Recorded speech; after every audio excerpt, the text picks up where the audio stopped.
कला दिग्दर्शक, production designer म्हणून 100हून अधिक हिंदी चित्रपट, काही आंतरराष्ट्रीय चित्रपट, टी व्ही मालिका, गेम शोज, स्टेज शोज, जाहिरातींचे सेट्स आणि विविध कार्यक्रमांचे सेट्स यांचा खूप अनुभव असलेले नितीन चंद्रकांत देसाई यांना भेटूया आजच्या भागात.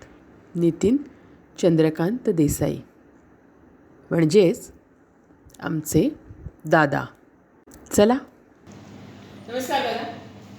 हमसफर डायरीजमध्ये तुमचं मनापासून स्वागत आहे. तर हमसफरचा पहिला प्रश्न असतो, खाने में क्या है? पीने में चाय है. कारण मी सकाळी आईच्या हातचे मस्त कांदा पोहे खाऊन आलेलो आहे. आणि तुला माहिती आहे की मला सकाळी सकाळी आईच्या हातचं खाऊन येणं आणि रात्री घरी जाऊन किती उशीर झाला तरी आईच्या हातचा वरण भात असेल तरी खाणं. कारण आपण दिवसभर हे युनिटमध्ये असतो, शूटिंगमध्ये असतो, कामामध्ये असतो. आपलं देहभान सगळं विसरून आपण फक्त काम काम करतो आणि घरच्यांची आठवणच नसते. म्हणून मग मी सकाळचा आणि घरी गेल्यानंतर तो झोपायच्या आधीचा तो घरच्यांसाठी ठेवलेला आहे. त्यामुळे पिणे में चाय है, कटिंग चाय है, जे आपल्या युनिटमध्ये खास मानलं जातं की किती काय झालं तरी युनिट चाय म्हणजे नेहमीच अशी सगळ्यांना समोर. कारण तो स्पॉट बॉय आपला समोर कधी येतो, आपण कामात एवढे गुंतलेले असतो, कधी ते होतं आपल्याला कळत नाही आणि ती चहा घेतली.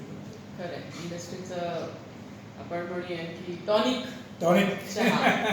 दादा, सगळ्यांना क्युरिओसिटी आहे, बाकी प्रश्न तर मी विचारायचा, पण सगळ्यात आधी पहिला प्रश्न की या क्षेत्रात येण्याआधी आपण म्हणतो ना की बाळाचं काय पाळण्यात दिसतो, तो कोई मतलब अगर कलाकार आहे, तो चित्र काढतोय किंवा काय करतोय. तर मला असं डोक्यात आलं की तुम्ही मग लहानपणी असं काही होतं का की खूप किल्ले बनवायचा किंवा खूप स्केचेस करायचा, ह्याची एक्झॅक्टली सुरुवात कुठून झाली? लहानपण अगदी 3री-4थी पासून मी सुरुवातीलाच गिरेवायला सुरुवात केली. कारण माझ्या आईचं पण ड्रॉइंग चांगलं होतं आणि तिला भरतकाम, शिवकाम म्हणजे पाहता पाहता ते फॉर्म्स कळले असते. आणि मग ते करत असताना शाळेला रिप्रेझेंट करताना कॅम्लिन म्हणा किंवा कुठल्याही अशा चांगल्या स्पर्धांमध्ये मी उतरायला लागलो आणि नंतर बक्षिसं मिळायला लागली म्हणून शिक्षक उतरवायला लागले. आणि त्याच्यातनं ती कला कॉम्पिटिशन असं सगळं एक निर्माण केलं. मग ते कॉम्पिटिशन करता करताना एक लिडरशिप येते. मग आपल्या सोसायटीतले, आपल्या गावातले किल्ले बनवणे, म्हणजे दिवाळी म्हटल्यावर ते आत्ताचं दिवाळीचं वेळ आहे, तर त्यावेळी जे किल्ले बनवायला मजा यायची ना, म्हणजे असे छान किल्ले बनवणार, मग त्याच्यात मावळे आणि मग सगळे महाराजांचं, तर ती एक वेगळी गंमत होती. आणि त्यातनं आपल्याला महाराजांबद्दल प्रेम पण होतं. म्हणजे मी ते किल्ले बनवता बनवता रायगडावरती जायला लागलो. रायगडावरनं महाराजांच्या सगळ्या गोष्टी समजू लागलो. कारण आपल्याला 4थीमध्ये फक्त इतिहासामध्ये 2च ओळी आहेत महाराजांबद्दल. खरं म्हणजे 2 चॅप्टर असायला पाहिजे, कारण एवढं त्यांचं उत्तुंग व्यक्तिमत्व आहे. आणि मला ते भावत गेलं. म्हणजे मी रायगडावरती अनेक वेळा गेलो असेल, वेगवेगळ्या वयात वेगवेगळ्या कारणाने. म्हणजे काही कारण नसतानाही रायगडला जाऊ असं पद्धतीचं एक त्याच्यामधनं काम होत गेलं. आणि काम करत असताना ती इतिहासाची आवड आणि मग ते भग्न अवस्थेतले किल्ले पाहिल्यावरती महाराजांचे ते केलेले जे काही आपलं आयुष्य वेचून आपल्या महाराष्ट्रासाठी किंवा जनतेसाठी त्यांनी एवढे छान उभारलेले किल्ले, हिरोजी इंदुरकरांचं योगदान, तर ह्या सगळ्या गोष्टी अभ्यासात येत असताना ते नेहमी आपण किल्ले प्रत्यक्षात का घडवू नये, आणि मग तो ध्यास लागत गेला. पण शासनाच्या किंवा आर्किओलॉजीच्या ज्या गोष्टींमुळे ते पुढे नाही. कारण मी एकदा असंच एका शिवाजी मालिकेच्याच अभ्यासासाठी रायगडावरती गेलं असताना माझी मुलं, माझी आर्किटेक्ट जे स्टुडंट होते ते सगळे मेजरमेंट वगैरे घेत होते. पण ते मेजरमेंट घेत असताना आनंदाची गोष्ट झाली, एक म्हणजे अमेरिकेत राहणारं महाराष्ट्रीयन कुटुंब तिथे आलं. आणि ते म्हणाले की हे असे किल्ले असे का राहिलेले आहेत? ह्यांना सरकारला नितीन देसाईंना घेऊन हे किल्ले पूर्वस्थितीत जसं त्यांनी त्यांच्या सगळ्या कामामध्ये केले तर तसे का करून, तर मला तेव्हा एक आनंद झाला की लहानपणी किल्ले बनवणं आणि त्या किल्ल्यांचं प्रेम वरती जाणं, आणि जेव्हा आपण काम करत करत त्या तिथे पोचतो मग ते किल्ले आपण कसं, म्हणून मग मी नेहमीच आयुष्यात देवाने पुढच्या 7 जन्मात जरी मला कुठला करिअर घ्यायचं असं विचारलं तर कला दिग्दर्शन आणि जे काही कलेची सेवा खूप मोठी आहे तुमची आणि ती दिसते एवढ्या काय म्हणतो त्याला ग्रँजरमध्ये दिसते सगळी. दादा छोटंसं बालपणाकडे वळते मी, कारण काही रूट्स बालपणीच आपल्याला हे होतात. चाळीतलं वातावरण होतं, सगळे एकत्र होतात, म्हणजे तो एकोपा तिथून आलेला आहे. जसं आपण म्हणू की महाराज सगळ्यांना घेऊन एकत्र असायचे. सुट्टीची काय मजा असायची? सुट्टीत काय मजा करायची? ही गंमत अशी होती की माझे वडील महाराजांच्याच सगळ्या सिद्धांतांनी पुढे आल्यामुळे त्यांनी नेहमी माणुसकी बांधिलकी ते म्हणायचे की पैसा लागतो पण पैसा कमवण्यापेक्षा माणसं कमव, आणि ते मला नेहमीच त्यांचं आठवणीत राहिलं. आणि म्हणजे माझे वडील पण महाराष्ट्र कोकणाचे एवढे लोकांना सांगण्यात म्हणजे अगदी पोट भरून म्हणजे त्यांची तारीफ करायची कोकणाची, की ते मला नेहमी म्हणायचे की स्वित्झर्लंड काय, आपला कोकण किती समृद्ध आहे.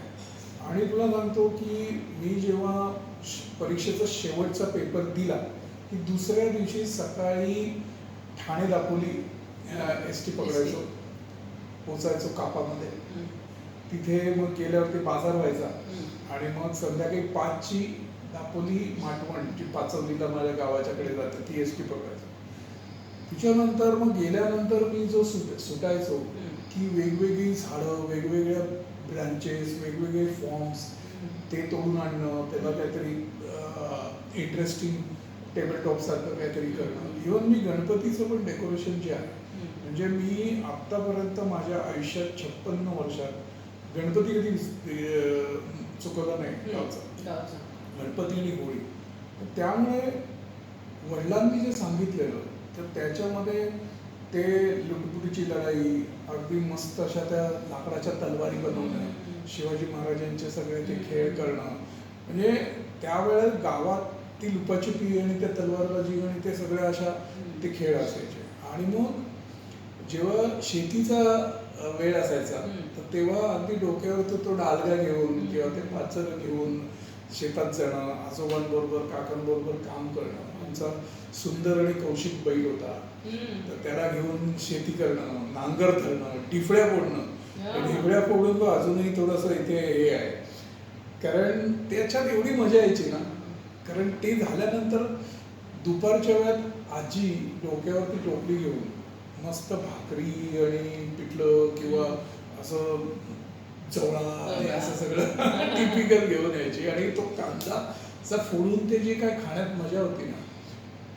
तर मला नेहमी जेव्हा वाकणात ST दिसायची ना शेवटच्या पिरियडला, तेव्हा असं वाटायचं की मी जाऊन त्या ड्रायव्हरला बदलावं, की पुढच्या वेळी तो घेऊन नको येऊ.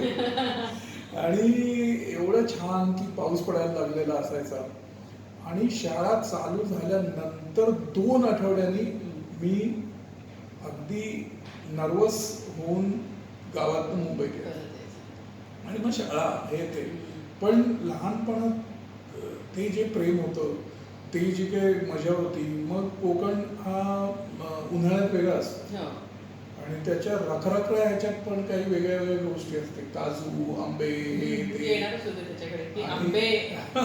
आंबे तर खास, म्हणजे आमच्या इथे एक पांढरा आंबा होता आणि एक काळा आंबा होता. आणि काळा गोड होता आणि पांढरा आंबट होता. म्हणजे असे विचित्र होतं ते कॉम्बिनेशन.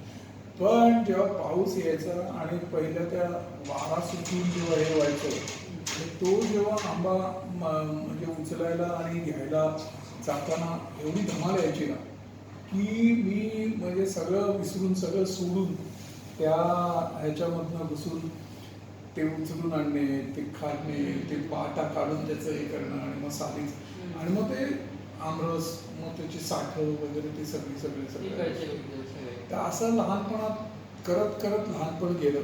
कारण इतर कुठे ठिकाणी जायला त्याची परिस्थिती पण कदाचित नसेल किंवा कदाचित तेवढं गोष्टी आवडल्या पण नसतील जे कोकणात होतं, जे एकंदरीत सगळं होतं. त्यामुळे मग मला लहानपणापासून नेचरची, कलेची आणि आपल्या कोकणाची आणि महाराष्ट्राची अशी सगळी एक आवड निर्माण होत गेली. आणि त्यावेळेस डिमांड पण नव्हती.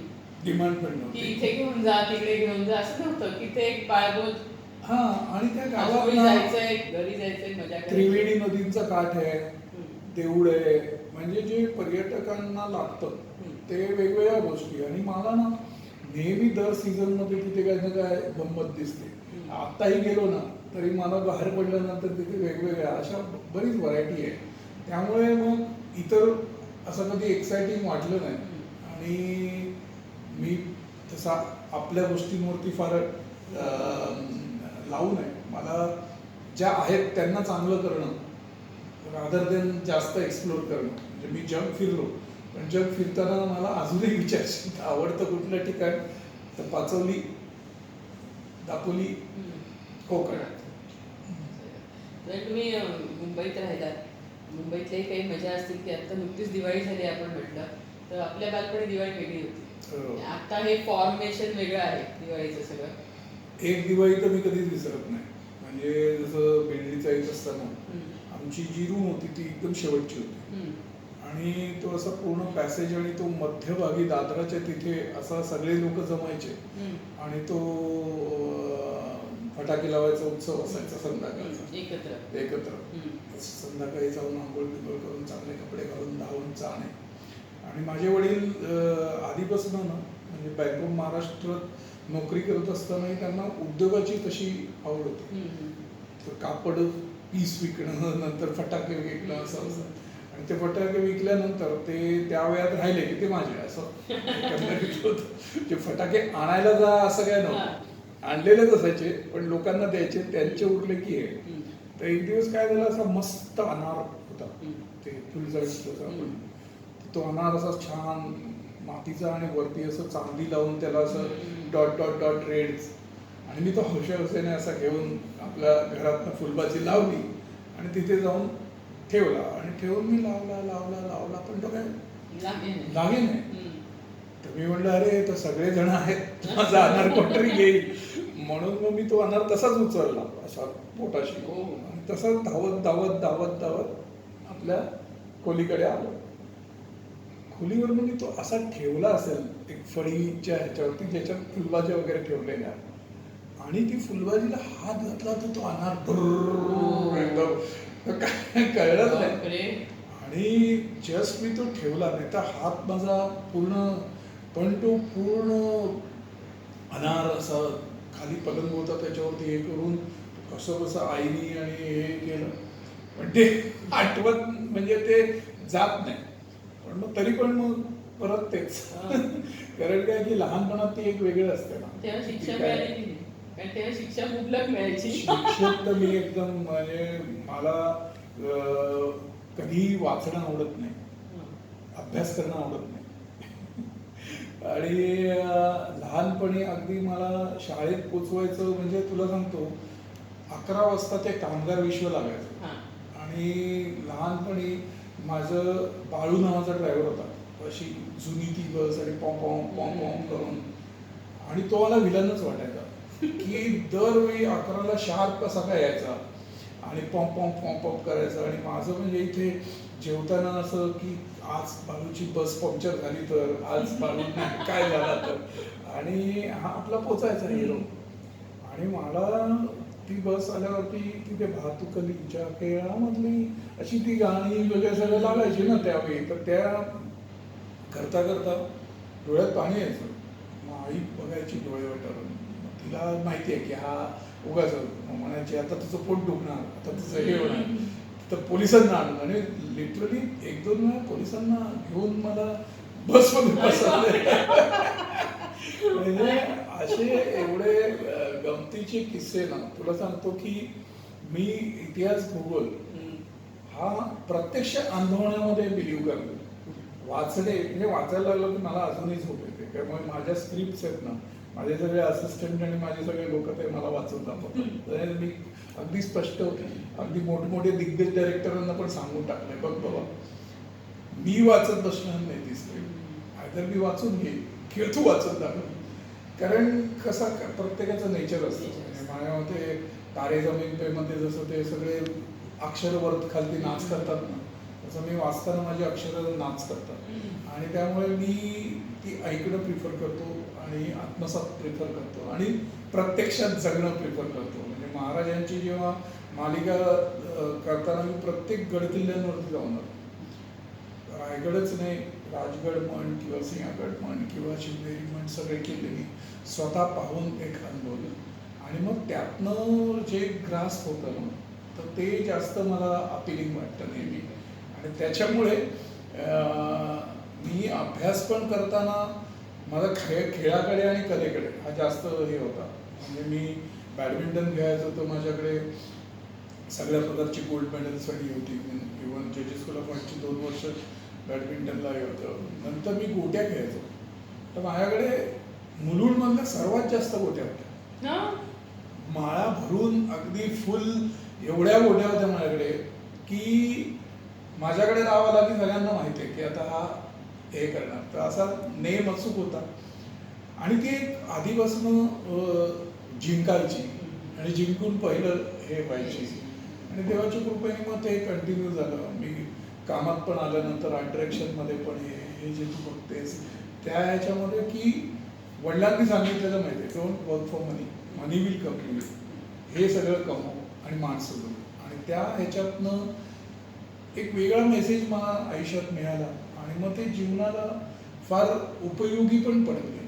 म्हणजे मी जे करत गेलो, मी जे अचीव केलं, जसं तू म्हणालीस, त्याच्यापेक्षाही मला अनेक माणसं भेटली, अनेक दिग्दर्शक, अनेक लोक, अनेक तंत्रज्ञ तुझ्यासारखे, काही क्रिएटिव्ह.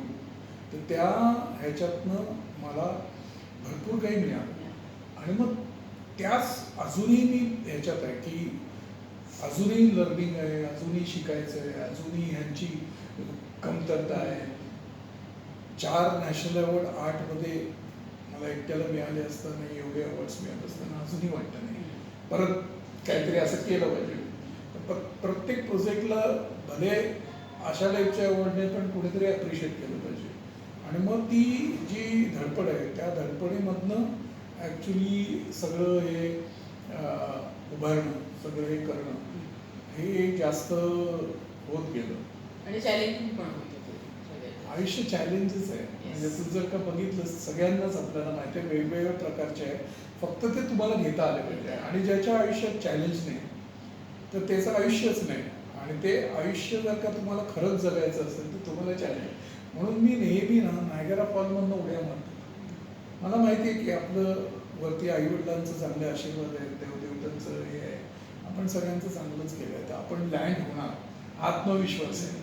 भले थोडंसं असं होईल पण ते लँड व्हायचं.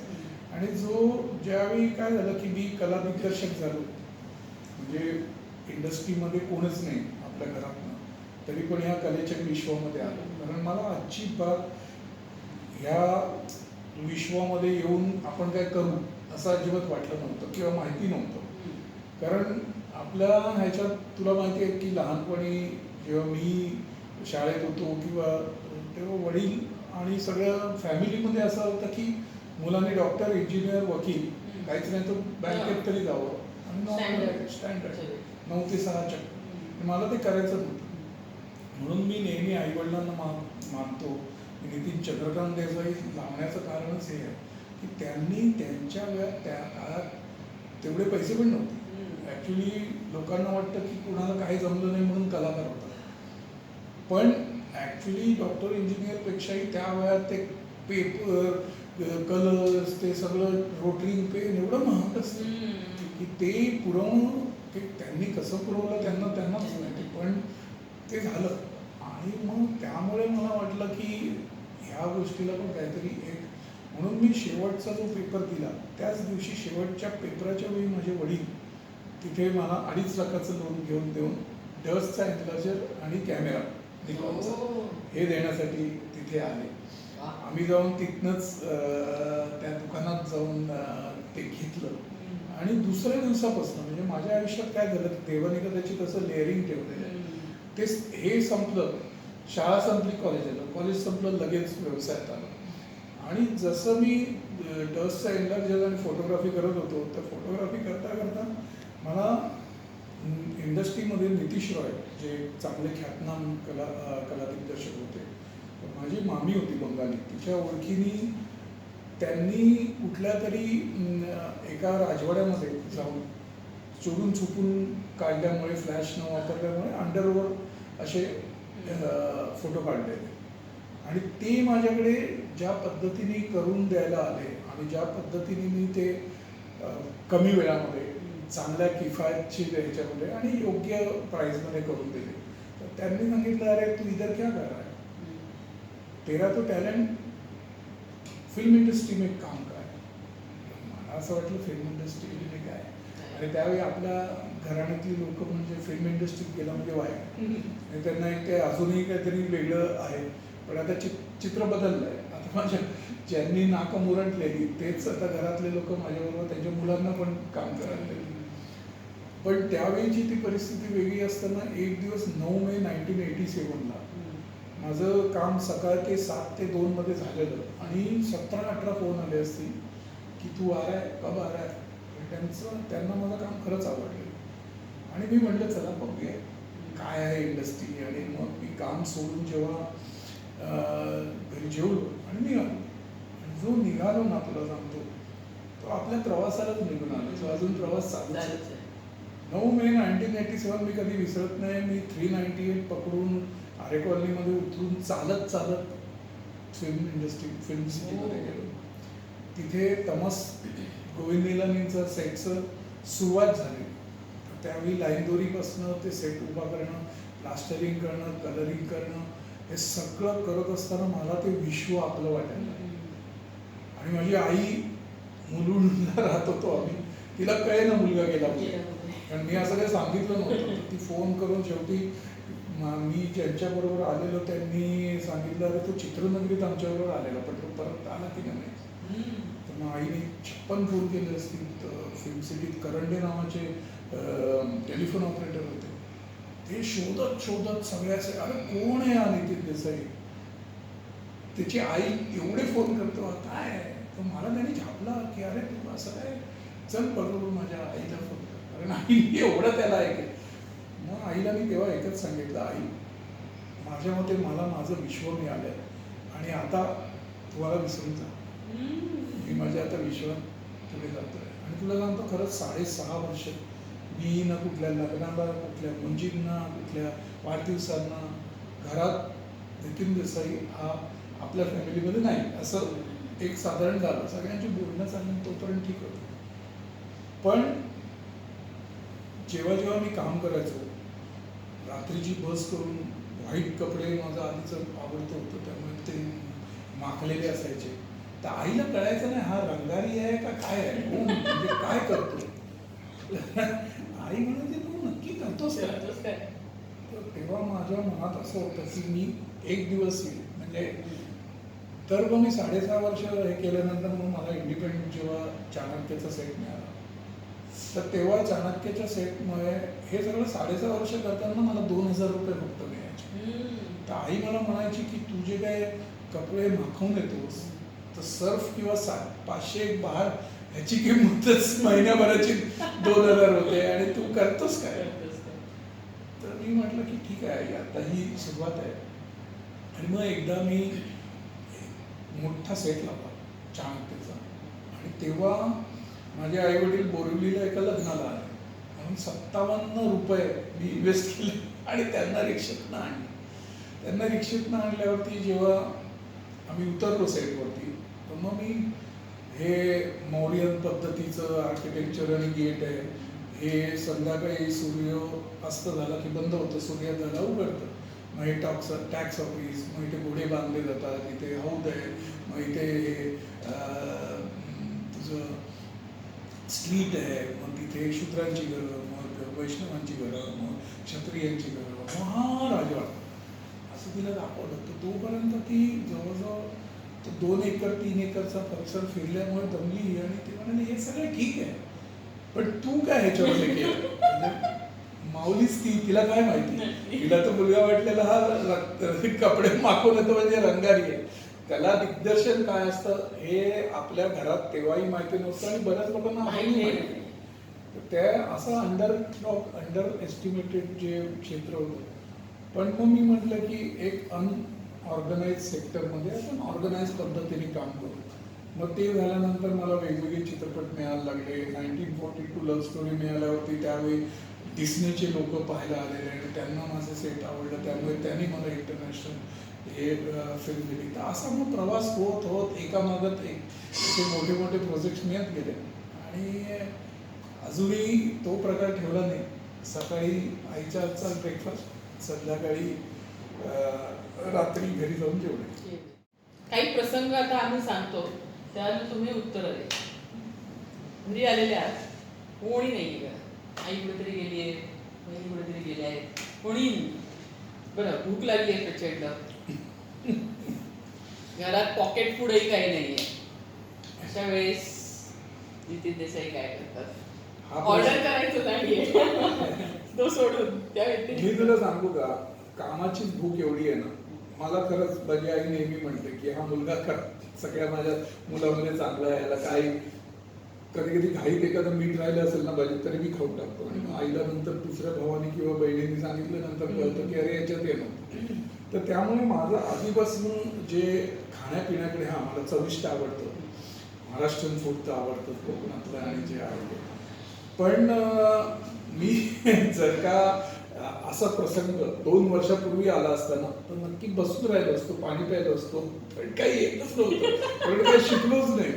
म्हणजे साधं आमलेट नाही किंवा साधे कांदे पोहे नाही, फक्त ते ॲप्रिशिएट करायचे आणि खायचे. पण आत्ता ह्या लॉकडाऊनच्या वेळात एक चांगलं झालं की जे मला जमलं नव्हतं त्याच्यात मी थोडं वाचायला लागलो. त्याच्यानंतर मी थोडं बायकोला आईला मदत करायला लागलो. म्हणजे हे कसे असतात, कशा पदार्थ केले पाहिजे, बेसिक काय असतं. मी तुला म्हणतो चहा येत नाही पण ते कधी आईनी आणि बायकोनी करू पण नाही दिलं. म्हणजे त्यांना माहिती आहे की हा माणूस दिवसभर, कारण तुला सांगतो 9 मे 1987 नंतर ना पहिल्यांदा कोरोनात जेव्हा सगळ्यांना डांबून घरी बसवलं ना, तेव्हा न जाणतेपणे पण मला राहायला लागलं 2 महिने. आयुष्यातलं पहिलं असेल तुमच्या आयुष्य पहिलं म्हणजे तुला सांगतो की या सगळ्यांना तेच होतं की यार ह्या माणसाला सुट्ट्याच नसतात, हा सणाला पण काम करतो, हा म्हणतो सण आहे म्हणजे पहिलं काम केलं पाहिजे. वर्षाच्या पहिल्या दिवशी आम्ही 31st मोठा करतो, तर रात्री 5 वाजेपर्यंत 31st चालतो. पण मग त्यांना माहिती आहे की आंघोळ करून हे 7 वाजता आरतीला येणार.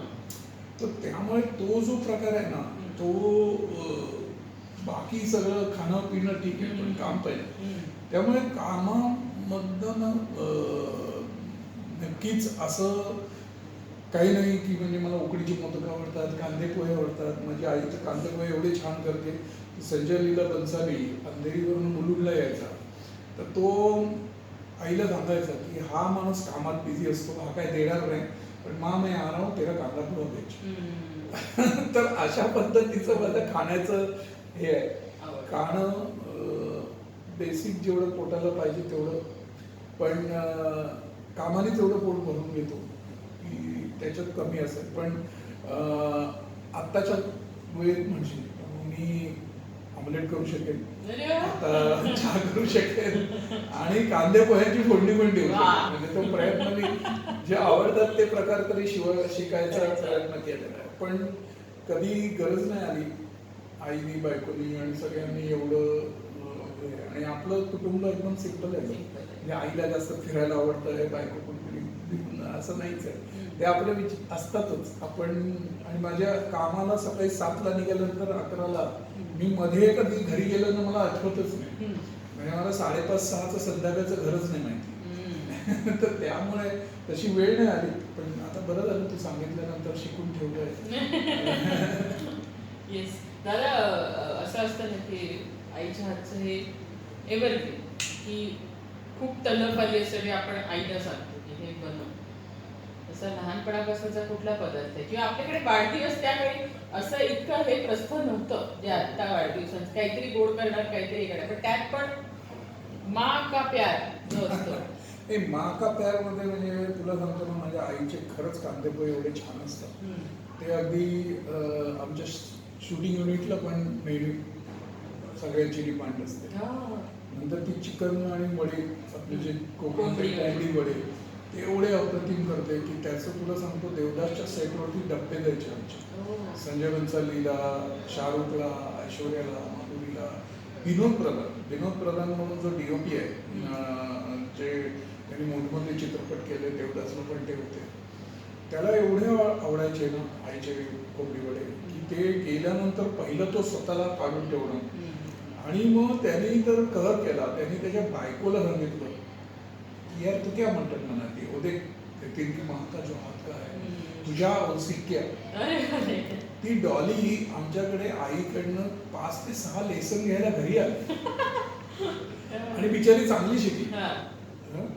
आणि ती चांगली शिकून मला एकदा घरी बोलवलं की देख नितिन, मैंने माँ के हाथ का एक बनाया है, उसके जैसा तो नहीं होगा लेकिन ये.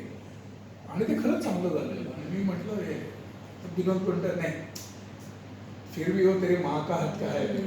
म्हटलं अभी क्या, देख हमारे लिए माँ होती है, वाइफ अच्छी बनाती है, लेकिन हम उनको अप्रिशिएट नहीं करते. तर तसं माझ्या बायकोनी पण आता चांगलं शिकलेली आहे आणि त्याच धाटणी होती. कारण एवढी वर्ष झाल्यामुळे जॉईंट कुटुंब आणि आई ही सर्वस्वी अशा पद्धतीने असल्यामुळे ते बॉन्डिंग आहे.